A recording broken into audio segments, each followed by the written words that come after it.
Nakatakdang magsimula ang klase sa mga pampublikong paaralan sa darating na July 29, habang sa susunod na linggo naman ang pasukan para sa ilang private schools. Bunsod nito, marami na ang abala sa pagbabudget para sa mga school supplies na gagamitin sa pagbabalik eskwela ng mga bata.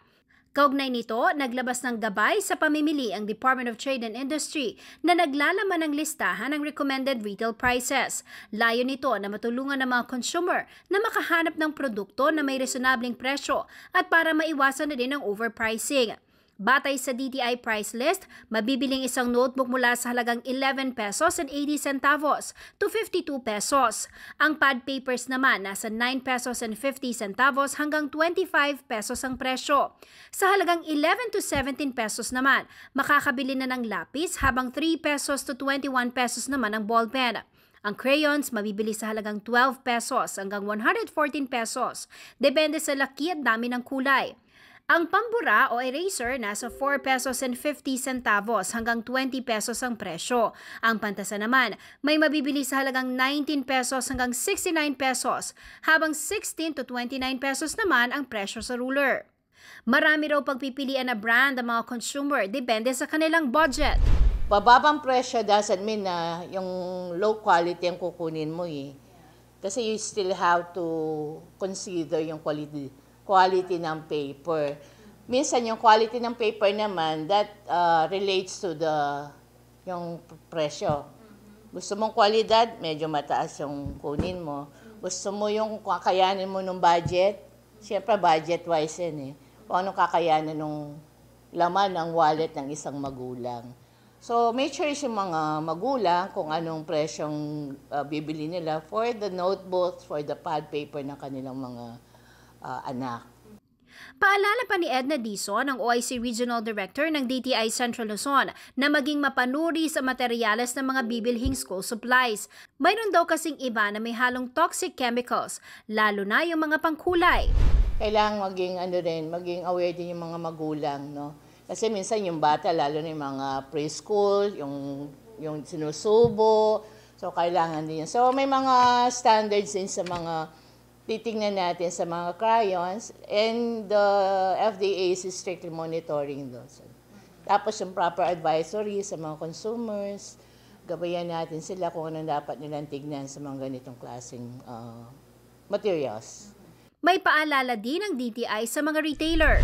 And under the law, no, kailangan lahat ng tinitingi na produkto meron siyang dapat presyo under the Price Act. Para sa mga magulang naman na umiiwas sa siksikan sa mga pamilihan at kinukonsidera ang pamimili online, meron din daw dapat isaalang-alang upang makatiyak sa produkto na binibili. Beware of also nung ating mga yung selling proposition ng ating mga merchants online. Basta tignan nyo yung views. Yung views ng mga, kung maganda ba yung views ng ating mga patronage dun sa online sa produkto. Huwag muna ho tayong agad kumagat, no, dun sa promotion. Ang problem na kailangan, alam nyo po yung location ng binilhan nyo, may pangalan yung business, dapat naka-registered. So dapat maging aware po tayo sa legitimacy ng ating business na gusto nating bilhan ng produkto. Nadatnan namin sa isang pamilihan sa siyudad San Fernando, Pampanga na namimili ng gamit pang eskwela si Maria Alisal Tapang. July 29 na raw ang pasok ng anak niyang nasa grade 4, pero dahil malapit na rin siyang manganak, 500 pesos ang inilaang budget para sa school supplies. Tight po talaga yung budget namin. Kaya yung mga importante po muna yung uunahin po. Tulad po ng mga notebook, papel, lapis po. Sa susunod po na pagsahod po. doon na lang po. Opo.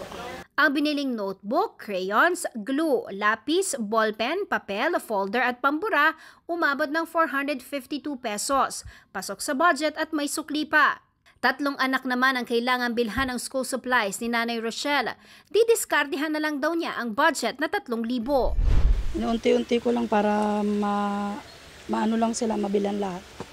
Kasi kulang yung budget namin eh. Namamasada yung sawa ko. Ngayon yung hawak kong 3,000, ewan kung anong mararating nito. Kung ano lang yung kayang mabili, yun na lang. Okay lang naman po kasi nakakatawad naman kami kahit kunti-kunti. Mga magkano budget kaya yung kakailanganin? Nasa 500 lang po. 500? Kasya na po. Papers, notebooks, ballpens, pencils, and crayons. Sa 500 na budget, Mabibili na po yung mga kailangan nila. samantala, upang makaagapay sa gastusin ng mga magulang sa school supplies, nagsasagawa ang DTI ng Balik Eskwela Diskwento Caravan sa iba't ibang lalawigan sa Central Luzon. Ngayong araw, may caravan sa Tarlac at sa darating na July 22 to 23, muling magsasagawa ng Diskwento Caravan sa Zambales. Gaganapin ito sa Quadrangle area ng Olongapo City National High School. So these venues are an opportunity for us to provide the parents as early and para mamili sila at discounted. So we invited merchants, yung gumagawa ng uniform, gumagawa ng sapatos, mga notebooks na pumunta sa probinsya o munisipyo, doon namin ninuhold yung mga diskwento caravans. Yan. Jennifer Salenga, CLTV 36 News.